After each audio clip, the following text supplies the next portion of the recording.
naman po pang naapi sa akin yan. Po, order po dito. Kaya sana po, matulungan niyo ako. Ang isang matandang lalaki na person with disability o PWD, hindi mapigilan ng pag-iyak habang katabi ang mga panindang basahan sa Rizal. Ito po, 50 pesos na po itong natalian ko. Susunod po yung doormat na po. Ang matanda na scam o naloko pala ng isang nagpanggap na buyer ng basahan.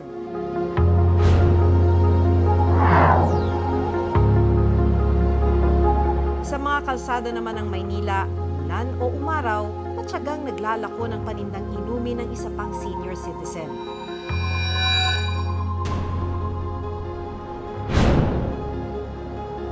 Halos 5 kilometro kada araw ang nilalakad niya para mapaubos ang paninda. Naano ko yung mga bata, okay, unang-una naawa sa akin dahil minsan mainit.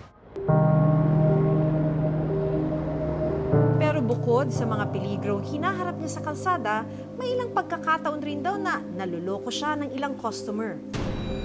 Hindi ko napansin, tiki pala yung pera, 1,000. Talagang nanggagalaite ko dahil lalo ako napagod.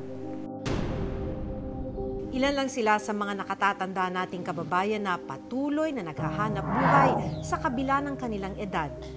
Pero may ilang nananamantala pa ng kanilang kalagayan.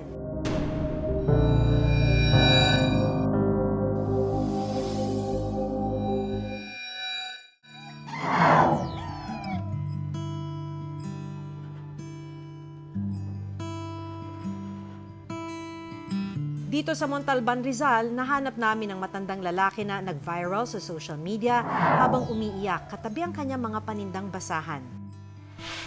Padala po sa akin ng 20 mil. Nawala naman po ako natatanggap. Sobra naman po pang naapi sa akin yan. Po, order po dito. Kaya sana po, matulungan niyo ako.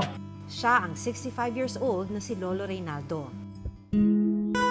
Kwento ni Lolo Reynaldo, isang buyer ang umorder sa kanila online ng 150 pieces na basahan na nagkakahalaga ng 20,000 pesos. May tumawag po sa amin, dadalhin sa ibang bansa. Laking tuwa namin, nagdamagan kami mga anak ko. Dahil bihira daw sila makatanggap ng ganito karaming order, pinangutang pa ni Lolo Reynaldo ang dagdag puhunan na 5,000 pesos para makabili raw ng materyales. Ito po, 50 pesos na po itong natalian ko. Susunod po yung doormat na po. Pero nang matapos na nilang gawin ang 150 pieces na basahan, bigla raw nag-cancel ang nagpakilalang buyer at hindi na sinasagot ang kanilang mga tawag at mensahe. Pagkatapos mabalot, biglang tumawag, cancel. Sakit. Tiniis mo lahat po yan. Tapos ika-cancel. Doormat na po. Para makabawi sa lugi, pinost nila ang mga basahan sa social media at nagbakasakaling maubos ang mga ito. Ito po yung in-order na hindi kinuha nung nakaraan. 40 ang isa. Habang ipinapakita sa amin ni Lolo Reynaldo ang mga hindi nabiling basahan, isang buyer online ang tumawag sa kanyang anak at gusto raw umorder ng 37 pieces na basahan. Ma'am, taga saan niyo umu-order? May Mandaluyong po. Saan po kayo nakita? Facebook lang po. Kaya agad na hinanda ni Lolo Reynaldo ang mga natanggap na order. Ito po yung order sa akin ngayon. 37 pieces po. Maraming salamat po sa nag-order. Ito po ang halaga nito. Yung 5, 1.5, yung 5 malalaki. May mga, kita rin ako mga 1.5 din. Mabuti na lang daw at may mga mabubuting loob na nakakita ng kanyang panawagan sa social media at unti-unting binibili ang kanyang mga paninda. Pero hindi pala ito ang unang beses na naloko si Lolo Reynaldo. Dito lang nakaraang taon, isang buyer din ang nag-cancel ng order na nagkakahalaga naman ng 10,000 pesos. Paulit-ulit iwan ko lang po. Ano nang isip ko kung bakit ganun Kung bakit nila ako ginaganon. Sabi ko, bahala lang Panginoon. Malaking bagay raw sana ang kikitain ng kanilang pamilya dahil ito lang ang inaasahan nila sa pang-araw-araw.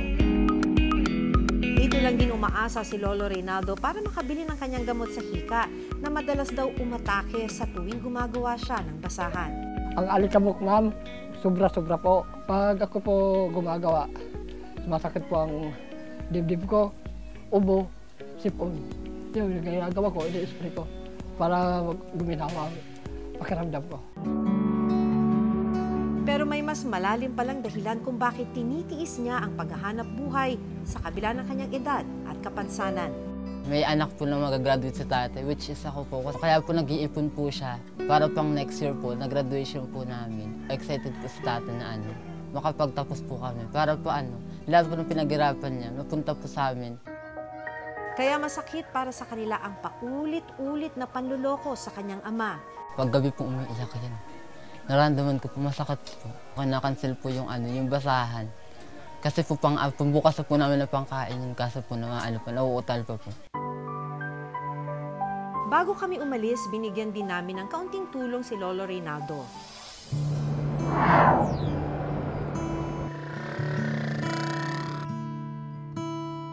Wala ring tigil sa paghahanap buhay ang isa pang senior citizen na nakilala namin.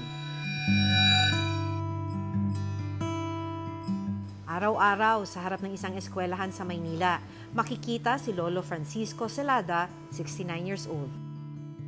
Dalang kanyang kariton na may laman ng panindang inumin. Matyaga niyang tinitiis ang init at peligro sa kalsada. Madalas ako rito nagtitinda. Bago mag-6, nandito na ako. Talagang inuubos ko yun para maka-welta ulit. Sa halos 5 taong pagtitinda ni Lolo Francisco, nakilala na raw siya ng mga estudyante at naging malaking tulong ito para may regular siyang benta. Pag buy po namin ng binebenta nila, mas makaka-help po yun na maka-earn sila and makapag-provide sila for their daily expense.